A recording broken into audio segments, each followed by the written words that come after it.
The $100,000 challenge. I'll give you $100,000 if you serve me in Chinese.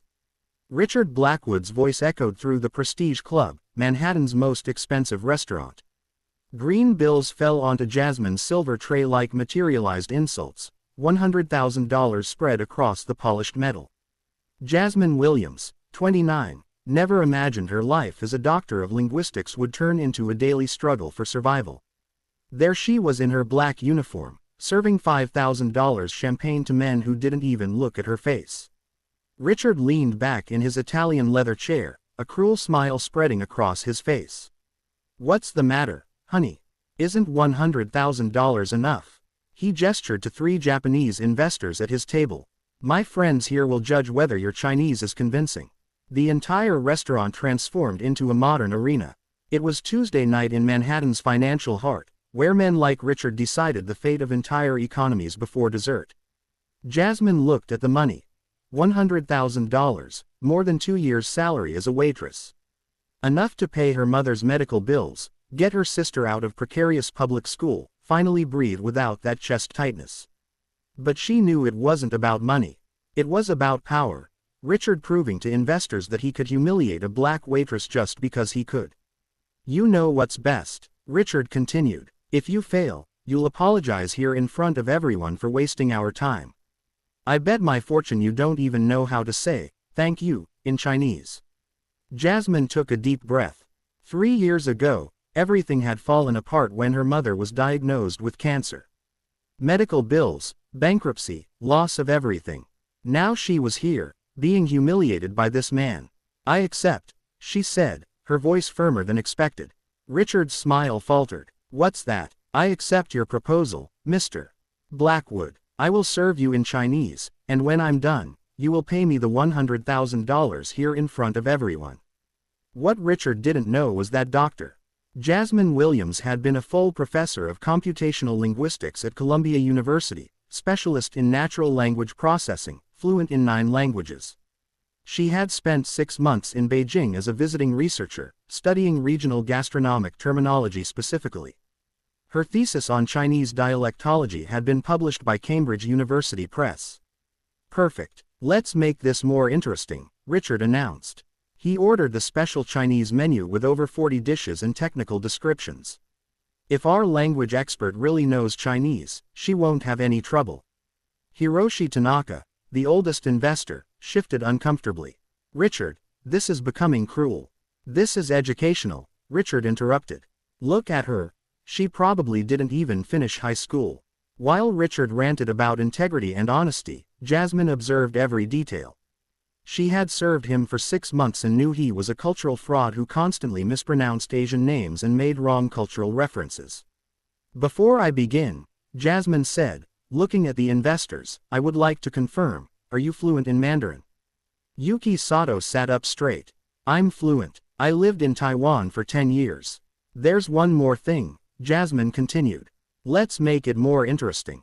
If I can describe 5 dishes in Mandarin and explain their regional origins, preparation techniques, and cultural significance, you double the bet to $200,000. If I fail, I'll work for free for an entire month." The silence was absolute. "I accept," Richard announced, extending his hand. $200,000 if you succeed. A month of slave labor if you fail. Jasmine shook his hand firmly. "Deal." She took a deep breath and began speaking in Mandarin so perfect that Yuki's eyes widened in surprise. "Good evening, gentlemen. Allow me to introduce our special selection," she said in flawless academic Mandarin. "We begin with authentic Sichuan mapo tofu, prepared with 2-year-aged Pixian chili peppers following the traditional technique of Master Chen of Chengdu. This dish represents the culinary philosophy of balancing mala, the numbness of Sichuan pepper with the heat of red chilies." "My God," Yuki muttered. "She's explaining gastronomic philosophy with vocabulary that not even all Chinese people know." Richard's face paled. "That has to be a trick." Jasmine smiled. "Would you like me to continue in Beijing dialect, Hong Kong Cantonese, or Taiwanese Mandarin, Mr. Blackwood?" Then she began speaking fluent Cantonese. Yuki slammed his hand on the table. "Perfect Cantonese, authentic Hong Kong accent. Who the hell are you?" Richard stammered. "I am Drive, Jasmine Williams, Ph.D. in computational linguistics from Columbia University, fluent in 9 languages, former full professor, visiting researcher at Beijing Foreign Studies University, author of Linguistic Bridges, published by Cambridge University Press.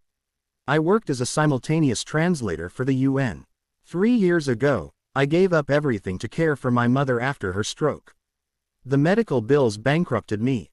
The silence was absolute. You're a real doctor, Hiroshi whispered. With a postdoctoral degree in Chinese dialectology from MIT, Jasmine replied. I spent 6 months in Beijing studying regional food terminology for my thesis. That's impossible, Richard protested. A doctor can't be working as a waitress. Why not, Mr. Blackwood? Don't doctors need to eat? Don't they have sick families who need care? Jasmine's voice cut like a knife. You didn't know, but you assumed. You looked at a black woman waiting tables and decided she was ignorant, uneducated, inferior. She continued her presentation in perfect Mandarin, describing Peking duck and Shanghai xiaolongbao with technical precision that left everyone mesmerized. Stop this charade, Richard shouted, panicking. This is a setup. Setup what? Yuki turned to him icily. That she knows more about Chinese culture than you ever dreamed of learning. Yuki took out his phone. My company was considering a $200 million partnership with you. A man who publicly humiliates a brilliant scholar out of pure prejudice is not someone we do business with. With trembling hands, Richard counted out $200,000. Now apologize, Jasmine said calmly. Not to me, but to all the people who have endured your prejudices over the years. I apologize, Richard muttered. I didn't hear you. I apologize, Richard shouted, his voice echoing through the silent hall. 6 months later, Jasmine sat in her office on the 47th floor of a Manhattan skyscraper, Director of Intercultural Relations at Tanaka Yamamoto International, earning $180,000 annually. Yuki had personally offered her the position. Her mother received the best medical care in their spacious Upper West Side apartment. Richard Blackwood wasn't so lucky. The story went viral. Racist tycoon destroyed by Dr. Waitress, with 15 million views. Investors canceled the $200 million partnership and spread the story internationally. His company went bankrupt in 3 months. His wife divorced him, his children cut contact. He lost everything. Richard now works at a car dealership in Queens, earning minimum wage, sometimes seeing Jasmine on business news as a respected expert. Jasmine learned that the best revenge isn't destroying those who hurt you, it's building something so great that their pettiness becomes irrelevant. Life tried to silence her, but she responded with excellence. Racism tried to limit her, but she expanded beyond all boundaries. Our greatness isn't measured by skin color, origin, or current circumstances, but by the strength to never accept being less than who we really are. Our true greatness is not defined by the color of our skin, the place we come from, or the situation we find ourselves in at any given moment. Those are external details, visible, temporary, and often misunderstood. What truly defines us is the inner resolve to recognize our own worth, even when the world tries to reduce us to labels or limitations. Greatness lives in the courage to stand firm when expectations are low, and in the determination to rise when circumstances feel heavy. It is built in moments of doubt, shaped by resistance, and strengthened every time we choose self-respect over surrender. No condition has the authority to shrink a person who refuses to see themselves as small. History repeatedly shows that the most impactful lives often begin in places the world overlooks.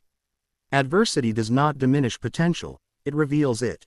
When someone refuses to internalize the judgments placed upon them, they transform obstacles into fuel and setbacks into lessons. That refusal becomes a quiet act of power, one that no prejudice or hardship can erase. True strength is the decision to keep becoming, even when recognition is delayed or denied. It is the commitment to growth when excuses would be easier, and to dignity when bitterness would be understandable. This kind of greatness doesn't seek permission, approval, or validation, it moves forward because it knows its own value. In the end, what elevates a person is not how they are categorized by others, but how deeply they honor their own identity and potential. When we refuse to accept anything less than who we are meant to be, we reclaim our power, and that is where real greatness begins. When we refuse to accept anything less than who we are meant to be, we make a conscious choice to stop living according to other people's limitations. We draw a line between who we truly are and who the world tries to shape us into through fear, doubt, or expectation. That decision alone is an act of courage, because it requires honesty with ourselves and strength in the face of resistance. Reclaiming our power means taking ownership of our voice, our dreams, and our direction. It means no longer shrinking to fit spaces that were never designed to hold our potential. Instead of seeking permission to grow, we begin to trust our instincts and honor our abilities.